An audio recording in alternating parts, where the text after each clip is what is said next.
आज Doubtnut app download करें।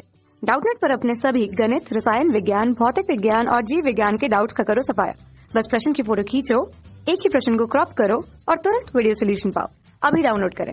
Hello everyone, हमारे पास एक प्रश्न है कि चाल वेग समय ग्राफ क्या है, इसका विस्तार से चित्र सहित वर्णन कीजिए।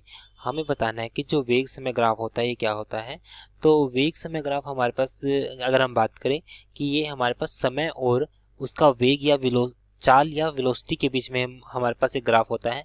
हमें पता है जो दूरी होती है, दूरी हमारे पास क्या होती है, चाल गुणा में समय, चाल गुणा में समय।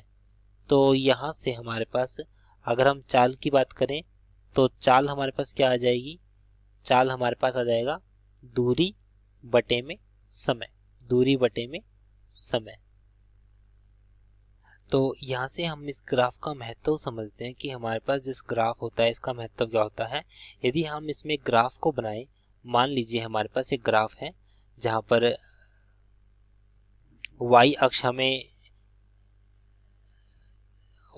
हमें इसका दूरी या फिर y अक्ष हमें इसकी चाल को प्रदर्शित करता है, इसको हम v से बोलेंगे, और समय अक्ष हमें t को प्रदर्शित करता है। और मान लीजिए हमारे पास जो जैसे जैसे समय बढ़ रहा है तो हमारे पास जो वेग है वो भी बढ़ रहा है, मतलब उसकी चाल भी बढ़ रही है।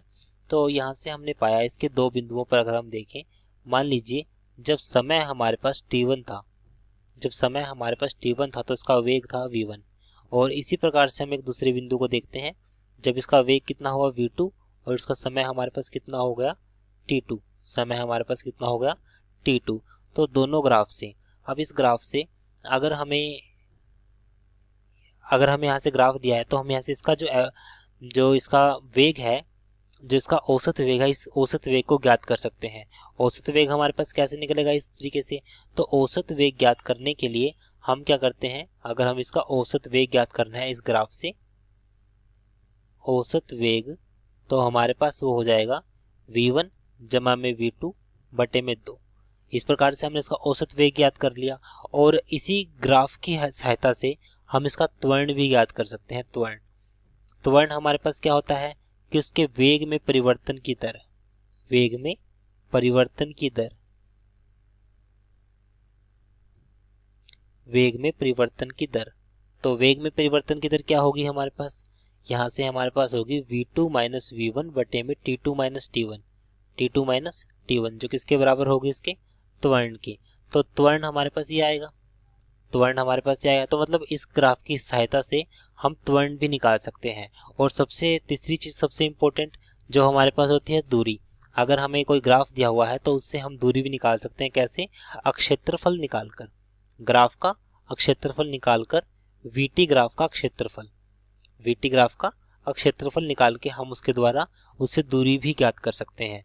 तो इस प्रकार से हमारे पास ये ग्राफ है। पहला ग्राफ हमारे पास इस तरह से होगा। अगर हम एक दूसरा ग्राफ की बात करें, इस ग्राफ में हमें क्या करना है कि जो हमारे पास जो वस्तु है वो स्थिर है, मतलब वस्तु हमारे पास स्थिर है। यहाँ पे ये हमारे पास है वेग के लिए v और ये हमारे पास है t, ये एक दूसरी तरह ग्राफ होगा।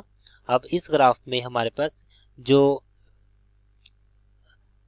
ये हमारे पास t के समांतर होगा, यहाँ पर जो वेग है v नोट वो नियत रहेगा। यहाँ पे जो v नोट हमारे पास अगर नियत रहता है तो ऐसे ग्राफ में जो त्वरण होगा हमारे पास, त्वरण क्या हो जाएगा, त्वरण हमारे पास होगा 0, क्योंकि त्वरण क्या होता है v2 माइनस v1 बटे में t2 माइनस t1। लेकिन यहाँ पे दोनों स्थिति में जो v2 का मान है वो v नोट नियत रहता है। तो इस प्रकार के ग्राफ के लिए जो त्वरण होगा वो हमारे पास 0 मीटर पर सेकंड का वर्ग होगा। तो ये हमारे पास थे कुछ चाल और समय के ग्राफ।